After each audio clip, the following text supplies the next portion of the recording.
Warning, spoilers ahead.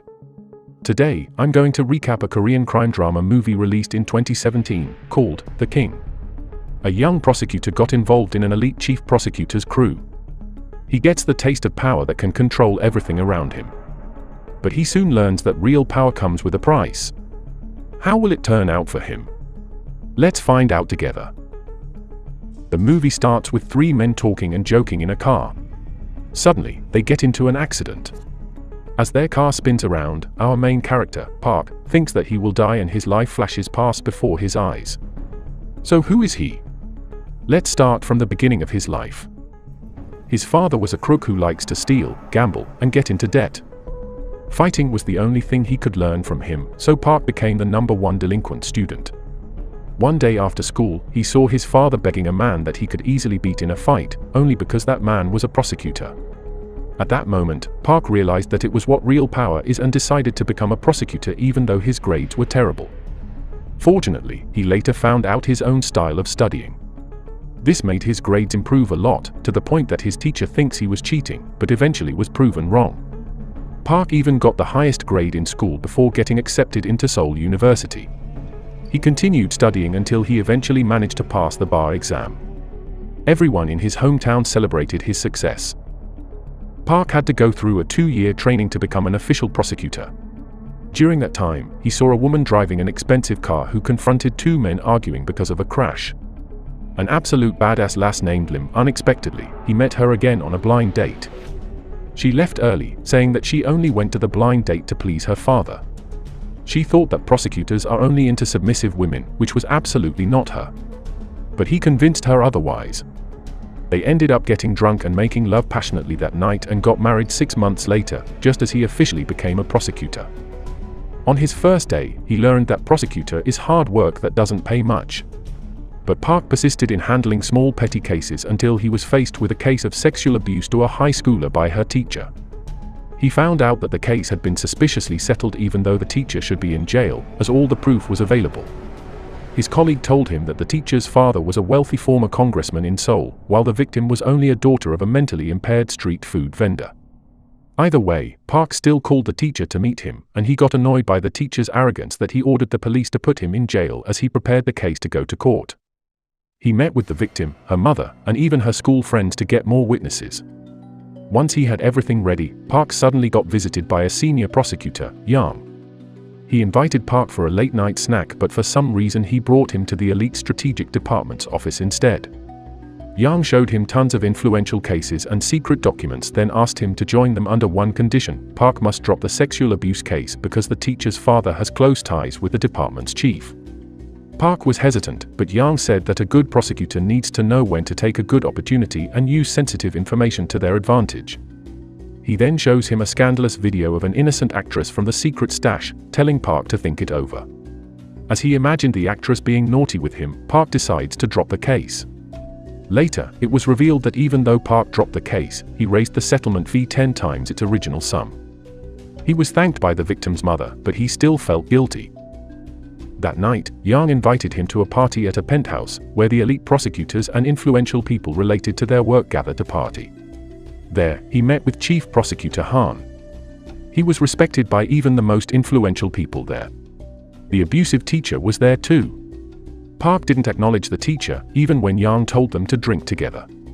Suddenly, Han threw his glass at Park and scolded him for acting like he was big just for having a sense of justice. Park was upset because Han was right, so he redeemed himself by being bold and drinking together with the whole room. Han found Park interesting, so he welcomed him to the elite team of the top 1% prosecutors in Korea, where nothing was out of their reach. After the party, Park got taunted by the abusive teacher. As he was about to beat the guy up, another guy suddenly beat the teacher before him. It turned out to be Choi, Park's acquaintance from his high school days. Choi was apparently the sub-leader of a gang called the Wild Dogs, led by a man named Kim. They are the top gang in Mokpo who is backed by Han. They do any dirty work for Han in return. The two catch up and have a friendly fight, reminiscing their old delinquent life at school. Park started working for Han's department, where they go after the big cases involving important people. He no longer needs to handle petty small cases. Many influential and powerful people bow down to their prosecution department, as they hold all the power to make or break their life. Park gained more power and influence, to the point he was able to free Choi from prison early and give his wife a good position at work. Presidential election seasons were the worst for his department, as they needed to figure out who would become the next president. Whoever backs up the right candidate will sure gain his favor once he sits on the office chair. How will they resolve this life-changing decision? By using the power of almighty shamans. Surely nothing will go wrong, right? They went to that candidate and supported him by giving a secret document that can bring down the opponent. Fortunately, the candidate they backed up won. Their success for the next term is a guarantee now, so they party all night long to celebrate. The department went to work right away and indicted a congressman in order to secure higher positions for themselves. When things weren't running smoothly, and the public opinion favored the congressman, they released the scandalous tape of the innocent actress to distract the public. Bury an issue with an issue. Han always managed to execute his plans. Meanwhile, Choi and the wild dogs do the dirty work and took over the indicted congressman's redevelopment area. But Choi started to skim some cash to save up for his own gang in the future, which Kim didn't care at the time. Park felt untouchable within Han's crew, as the group took a vacation at a military reserve beach and was escorted back to Seoul by many police officers. One day, Park got a job to handle a case of a famous actress who got sued by her management company. He told Choi to intimidate the company owner to settle the case. Apparently, they started dating after that. A new character enters the stage, and it's the start of Park's many problems. On was an upright prosecutor who somehow knew about the actress's case and Park's affair. This led on to believe that he and Choi must be backed up by Han to have that much power. She wanted to take Han down through Park. Yang warned him about it, but he couldn't do anything yet. The next day, Han told him to control Choi because he hears from Kim that Choi is misbehaving. He also told Park to be careful as they are nearing another election period. That didn't sit right with Park, as Choi has been very loyal to him and took care of many of his problems.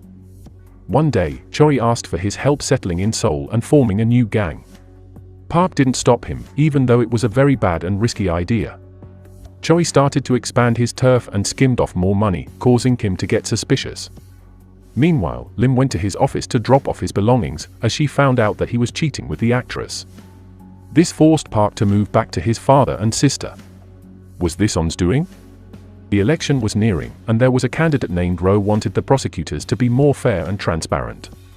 Of course, they didn't want him to win, so they called a shaman to pray for his failure while providing his opponents with a secret document to beat him.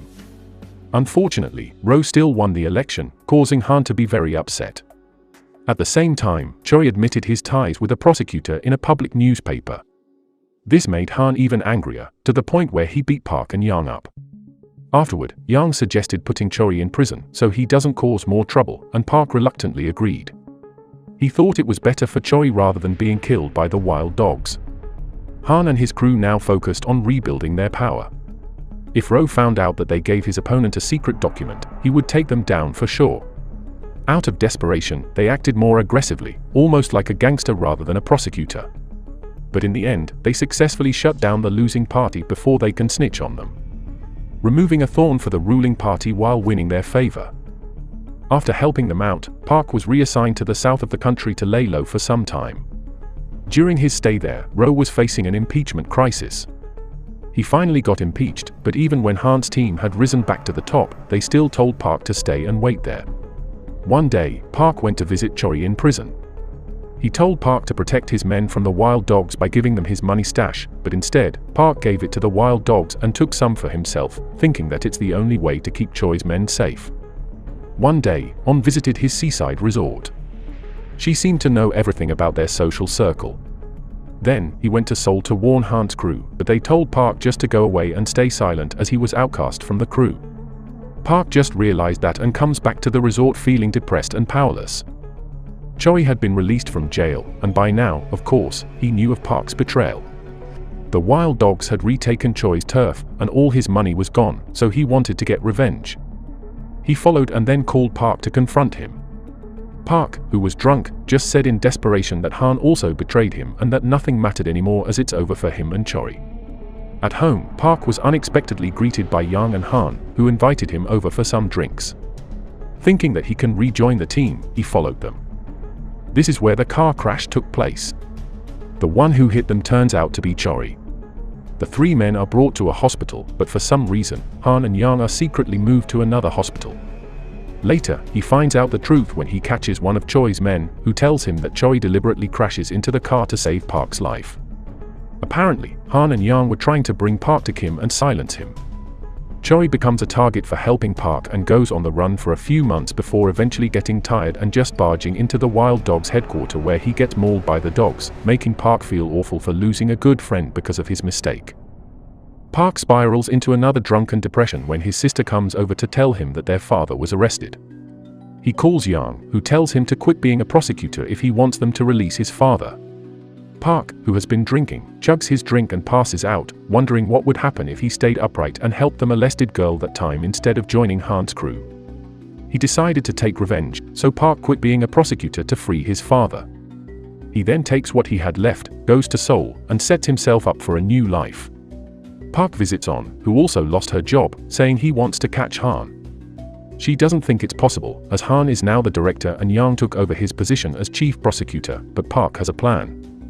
He asks his father-in-law for help connecting him to the people of the opposition party, where he tells them everything. Park also called to meet Lim, who he begs to watch his next plan. Seeing his fiery eyes that used to make her fall in love with him, she drops the divorce paper for now and observes him. Park plans to run for Congress for the opposition party while also doing an expose on Han and his crew. Han and Yang watch his public press conference, revealing their ties with the Wild Dogs. Han invites Park for dinner to threaten him, but it has no effect on him. Afterward, they manage to arrest the Wild Dogs due to Choi's men who confessed against them, bringing the people's attention to their relationship with Han. Han tries to retaliate by saying that Park is lying to get votes for his run, but then Park did something that proves to the public that he wants to reform the prosecutors. This pulls the public's attention to him and smoothens his campaign. Han is out of options now as On confronts him in the vault room.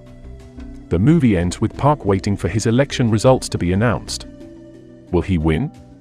We never know the result. But at the end screen, it shows that On manages to arrest Han. Karma never fails to exist, and sometimes choosing to be a good person will pay off more in the long run. What do you think of Park's clever redemption? Let us know what you think in the comment section. Thank you for watching, and as always, see you next time.